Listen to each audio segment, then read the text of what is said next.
신명기 13장 1절에서 11절까지 교독합니다. 너희 중에 선지자나 꿈꾸는 자가 일어나서 이적과 기사를 내게 보이고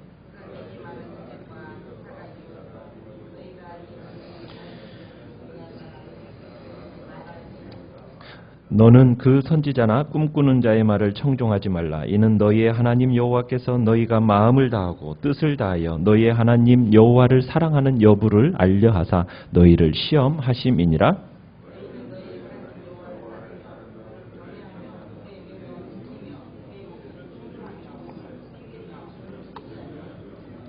그런 선지자나 꿈꾸는 자는 죽이라. 이는 그가 너희에게 너희를 애굽 땅에서 인도하여 내시며 종되었던 집에서 속량하신 너희의 하나님 여호와를 배반하게 하려 하며 너희의 하나님 여호와께서 내게 행하라 명령하신 도에서 너를 꿰어내려고 말하였습니다. 너는 이같이 하여 너희 중에서 악을 제할지니라.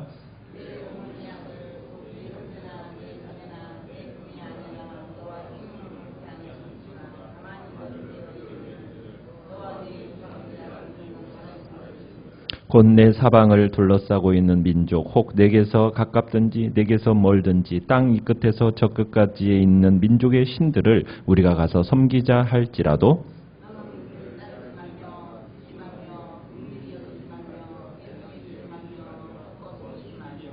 너는 용서 없이 그를 죽이되 죽일 때에 내가 먼저 그에게 손을 대고 후에 뭇 백성이 손을 대라.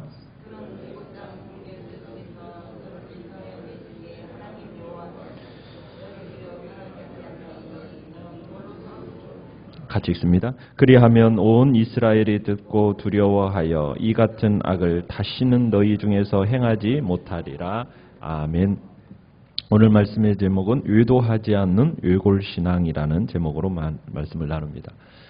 우리가 모세가 12장에서는 가나안 사람들의 그 우상 숭배에 대해서 강력하게 경고하는 말씀을 보았습니다. 그들의 종교는 가나안의 종교는 부도덕하고 비윤리적일 뿐만 아니라 가증스럽기 때문에 이스라엘은 그들의 종교에 빠져서는 안 된다는 거예요. 그리고 이 가나안의 종교의 예식이 어떠한 부분도 이 여호와 종교에 도입돼서는 안 된다는 겁니다. 여호와의 종교의 이 차별화를 위해서 어떻게 임의적으로 지정한 장소에 가서 예배드리는 것, 이것도 금했습니다. 오직 하나님이 지정하신 한 곳, 단일 성소, 그곳에서만 예배를 드리라고 말씀을 했어요. 우리가 잘 알듯이 믿음의 공동체에게는 외부적인 요소들보다는 내부적인 요인들이 더 큰 위협이 되곤 합니다. 모세는 지금 12장에서는 우상 숭배의 위험에 대해서 외부적인 요인들에 대한 지적을 했다면, 그리고 이에 대한 대처 방법을 제시했다면, 이제 오늘 13장에서는 우상 숭배를 부추기는 그런 내부적인 요소들에 대해서 어떻게 대응해야 하는가, 그것에 대한 가이드라인을 제시하고 있습니다. 모세는 크게 세 가지 예를 들고 있어요. 이스라엘 내에서 우상 숭배를 부추기는 자들에 대한 언급인데요. 첫 번째는 1절에서 5절까지의 말씀은, 첫 번째는 여호와의 선지자라 하면서 공개적으로 우상 숭배를 권장하는 사람들에 대한 이야기입니다. 두 번째는 6절에서 11절에 나오는데 친한 친구 또 친족, 이들이 비밀리에 우상을 숭배하도록 선동하는 경우입니다. 그리고 마지막으로 12절에서 18절에서는 영향력을 행사하는 그 지도자가 온 성읍이 우상을 숭배하게 하는 경우, 이렇게 세 가지 모두 다 우상 숭배를 선동하는 말을 담고 있습니다. 1절에서 2절을 보시면은 가나안에는 지금 어떤 유혹이 기다리고 있는 땅이냐라고 얘기하고 있냐면, 이스라엘이 가나안에 들어가면은 선지자나 꿈꾸는 자가 일어나서 너희가 알지 못하던 다른 신들을 우리가 따라 섬기자, 이렇게 유혹이 기다리는 땅이란 얘기입니다. 공개적으로 또 종교적인 유혹이 있다라는 겁니다.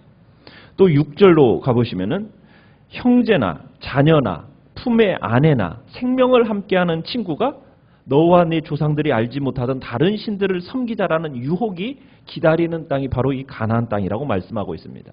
그러니까 가정적이면서 은밀한 유혹이 있다라는 거죠.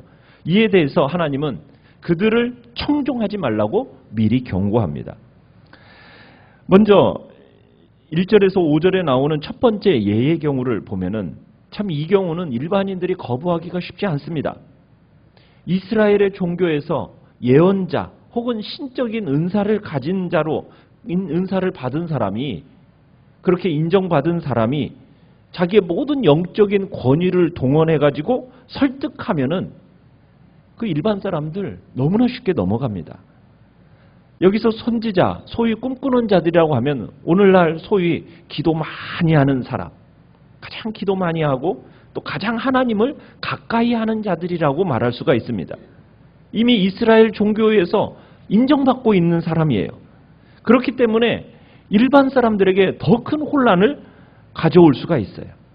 게다가 이 당시 구약시대 때는 예언과 꿈이라는 것이 하나님의 뜻을 계시해주는 계획과 뜻을 계시해주는 도구로 자주 사용되었던 것이 꿈이고 또 이적입니다. 자, 그런데 예언과 꿈인데 이것들이 백성들의 혼란을 가중시킨다는 거예요. 특별히 거짓 선지자들이 말로만 유혹을 하면은 물리치기가 더 쉬울 겁니다.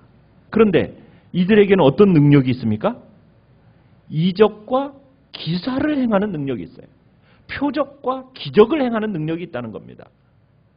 이 표적과 기적이 자신들의 주장을 진실하다고 입증하느냐 떠들어대는 거예요. 그러나 이런 선지자가 어떠한 이적을 행하더라도 그의 말이, 이 모든 능력이 하나님께로부터 오지 않았음을 입증한다는 거예요. 여러분들이 표적이 나오고 또 착한 일, 선행이 그 선포하는 그 메시지를 진실하다, 진실성을 입증할 수 있느냐? 아니라는 겁니다. 실제로 우리는 성경의 진리를 가장 왜곡시키는 자들에게서 정말 놀라운 증표들이 일어나는 것을 봅니다. 종종 목격해요. 우리는 우리의 눈으로 보는 것만이 아니라 정말 우리의 귀로 들은 것으로 제대로 판단을 해야 돼요. 여러분, 현혹하는 자들에게, 현혹당하는 사람들에게도 책임이 있습니다. 저는 어쩔 수 없이 당했어요. 그런 말이 안 통해요. 이적은요, 이단에서 많이 일어납니다. 이단뿐만이 아니에요. 사탄을 숭배하는 자들도 행할 수 있고 그들 속에서도 실제로 일어납니다. 왜요? 그래야 사람들이 모이니까. 그래서 기적과 증표로 영성을 판단하는 것은 어리석은 일입니다. 여러분, 방언이라는 것이 기독교에만 있겠습니까? 아닙니다. 다른 종교에도 다 방언이 있습니다. 회교도들도 방언합니다. 치유사역이 기독교에만 있습니까? 아닙니다. 힌두교도들도 치유사역이 일어납니다. 아프리카 무당들도요, 주술로 사람들을 살립니다. 그런 일이 기독교에만 있는 게 아니에요. 다른 종교들 속에서도 다 이런 기적과 표적들이 일어나요. 어떻게 보면은 기독교보다도 더 많이 일어납니다. 마태복음 7장에 가보면은 거짓 선지자를 삼가라고 얘기해요. 그런데 무엇으로 거짓인가를 판별하라고 얘기합니까? 열매를 보라고 얘기합니다. 열매를 보라.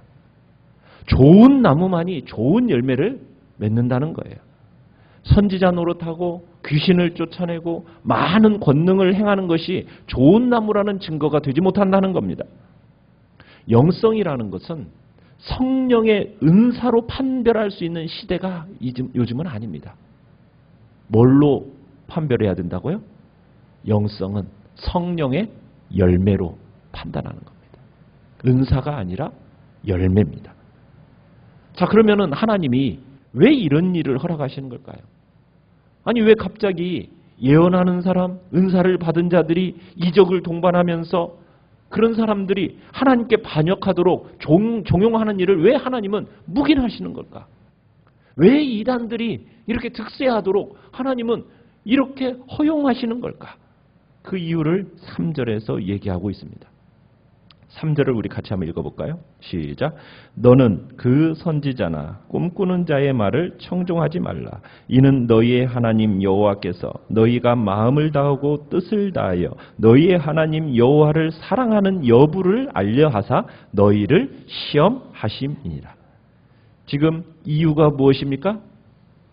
주 너의 하나님이 정말 너희가 정말 마음을 다하고 정성을 다하고 주 너의 하나님을 사랑하는지 알고자 하여서 너희를 시험해 보시기 위해서 지금 이런 일들을 허용하신다는 거예요.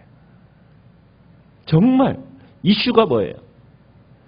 우리가 하나님을 얼마나 사랑하느냐예요. 얼마나 사랑하느냐. 이게 문제입니다. 우리에게 그래서 여기서 아주 중요한 기준 하나를 보여주고 있어요. 어떤 사람이 아주 매력적인 가르침으로 여러분들을 설득하려고 할 때 그가 가르치는 것이 성경적인 어떤 확신이 서지가 않아요. 그러면은 여러분들이 가장 기본적으로 해볼 수 있는 테스트의 기준이 있습니다. 그 기준이 무엇이라고요? 저 사람의 말이 내가 모든 것을 다 바쳐서 하나님을 더 사랑하고 하나님을 더 섬기는데 도움이 되는가? 이것으로 판별을 하라는 거예요. 여기에 조그마한 의구심이 든다면 미련 없이 버려야 됩니다. 정말 내가 하나님을 더 사랑하고 내 마음이 예수 그리스도를 향하여 더 가까이 나아가도록 저 가르침이 내게 그렇게 만드는가? 아니면은 나의 욕심을 채우도록 만드는데 더 나를 자극하는가? 여호와 하나님만을 사랑하게 하고 하나님만을 섬기게 하는 말이 얼마나 중요한 판단잣대가 되는지를 4절에서 또 엿볼 수가 있습니다. 우리 한번 읽어봅시다. 4절. 시작. 너희는 너희의 하나님 여호와를 따르며 그를 경외하며 그의 명령을 지키며 그의 목소리를 청종하며 그를 섬기며 그를 의지하며. 자, 여러분 여기서 지금 얘기하는 바가 무엇입니까? 6개의 명령어를 사용하여서 하나님 중심적으로 삶을 살아가는 것이 판단 기준이 되도록 하라는 거예요. 그죠? 따르라, 경외하라, 지키라, 청종하라, 섬기라, 의지하라. 총체적으로 하나님을 사랑해야 한다라고 이렇게 호소하는 곳이요 어디도 없어요. 충성이나 사랑의 행위보다도 누구에게 충성하고 사랑하는가? 여러분 이게 더 중요한 거예요. 내가 지금 누구에게 충성하고 내가 누구를 더 사랑하는가? 이 거짓 선지자들은 하나님을 사랑하지 않으면서도 어떤 사람들에게 이 거짓 선지자들이 이렇게 그들의 마음을 흔들어 놓느냐면 신앙생활은 한다고 하면서 어떤 직접적인 하나님과의 인격적인 만남이 없이 그저 주변 사람들과의 분위기에 젖어서 신앙생활하는 척하는 사람들, 그런 사람들의 마음을 쉽게 흔들어 놓습니다. 하나님을 직접 체험해보지 않은 사람, 인격적으로 만나지 못한 상태 가운데서는요, 거짓 선지자들의 이 말, 이적, 그들이 소위 선한 행실, 이런 것을 동반하고 하면은 매력이 있어요. 뭐라고 얘기합니까? 교회보다도 이단들이 더 착해. 그들이 더 순수해. 그들이 더 얼마나 사회봉사 많이 하는지 알아? 니네 교회는 뭐 하는데? 이렇게 얘기를 해요. 여러분 그런데 그것이 진정한 하나님과의 그 사랑함에 있어서 그것이 증거가 되느냐는 거예요. 아니라는 거예요. 매력적으로 보이죠. 당연합니다. 그런데 하나님은 참 사랑하는 사람에게 지금 이 시험이 더욱더 시험을 지금 다지게 하고 하나님을 더 깊이 알게 하는 계기가 될 거라는 거예요. 이 일을 통해서 쭉정이와 알곡이 뭔지를 구분할 수 있는 좋은 기회로 하나님이 사용하신다는 겁니다. 이 종교 지도자들이 거짓이라는 것은 그들의 메시지에서 명력하게 드러납니다. 뭐라고 얘기합니까? 여호와께로부터 온 사람이라면 그 누구도 너희가 지금까지 알지 못하던 다른 신을 따라 그를 섬기자. 여러분 이런 얘기를 하겠습니까? 이 시대 속에서 우리가 예수 그리스도 그분만이 오직 유일한 구원자시요 우리가 섬겨야 할 유일한 생명의 주인이라고 얘기를 하는데 여러분, 이단들은 다른 이들을 얘기하잖아요. 그죠? 진정 신앙을 제대로 안 사람들은 하나님을 제대로 여기서도 2절에서 너희가 알지 못하던, 여기서 알다라는 이 단어는 그저 머리로 하는 지적인 지식을 얘기하는 게 아니라 체험적인 지식입니다. 하나님과의 인격적인 만남의 지식이에요. 이 지식을 통해서 경험한 사람, 뭘 경험해요? 5절에 가보면은 이스라엘이 뭘 경험했습니까? 너희를 애굽 땅에서 인도하여 내시며 종되었던 집에서 속량하신 너희 하나님 여호와. 내가 받은 구원에 대한 진정한 그 체험, 인격적인 그 주님과의 만남, 이런 사람은 절대로 이단의 표적과 이단의 가르침에 넘어가지 않는다는 거죠. 지금 이 선지자들이 이런 하나님을 배반하고 전혀 경험해보지 못한 다른 신을 쫓자고 합니다. 이런 조장, 반역행위죠. 은혜를 배신하는, 어떻게 보면 정말 배신으로 갚는 꼬드김인 거예요. 이런 이스라엘을 우상숭배로 끌어들이는 사람 어떻게 하라고 지금 명하고 계십니까? 5절에서 그런 선지자나 꿈꾸는 자는 죽이라. 죽이라 선언하심으로 문제를 매듭지으세요. 또 가족들, 친족들, 그렇게 꿰는 사람들에 대해서는 어떻게 하라고요? 10절 맨 끝에 보면 너는 돌로 쳐 죽이라. 하나님이 그들을 사용하셨다고 해서 그 행위가 정당화될 수 없기 때문에 죽이라는 거예요. 타협의 여지가, 봐줄 여지가 없다라는 거죠. 이들에 대해서 하나님이 엄중히 심판하는 이유가 무엇이겠습니까? 이스라엘로 하여금 하나님을 배반하게 하고 말씀을 떠나게 하려는 그런 사탄의 음모가 있기 때문이에요. 그래서 죽여서 경계를 삼으라는 거죠. 악을 제하라는 거죠. 여러분, 우리를 배반하도록 현혹하는 사람들은 의외로 가까운 사람들입니다. 여러분, 이단에 넘어가는 사람들의 누가 주로 데리고 가요? 가장 가깝다고 하는 사람들이 의해서 끌려갑니다. 가장 안전하다라고, 친밀하다고, 정말 소중한 친구라고 하는 관계 속에서 끌려가는 경향이 많아요. 그래서 우리는 분명하게 분별력을 가져야 됩니다. 기적을 일으킨다고 여러분, 그것에 우리가 넘어가서는 안 됩니다. 착한 일, 선한 일 많이 한다, 그게 기준이 아닙니다.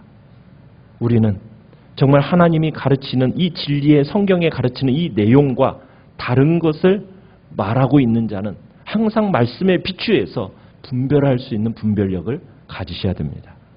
우리는 진리가 아닌 것과 손잡지 않도록 우리가 우리의 믿음을 말씀으로 견고히 세워나가는 복된 자리에 있기를 간절히 바랍니다. 오늘 말씀을 생각하면서 기도하시고요. 연약한 우리의 지체들을 놓고 기도해 주십시오. 청년부 수련회 내일 금요일과 토요일 세월을 아끼라라는 주제를 가지고 진행되어집니다. 하나님의 은혜가 풍성하게 나타나는 청년부 수련회가 되도록 위해서 기도해 주시고, 이번 주일부터 이제 또 성가대가 만들어져서 이제 성가대가 우리 교회에서 처음 이제 10여 년 이상 없다가 이제 세워지는데 주님의 은혜 안에서 또 복된 기관으로 자리 잡도록 위해서 기도해 주시기 바랍니다.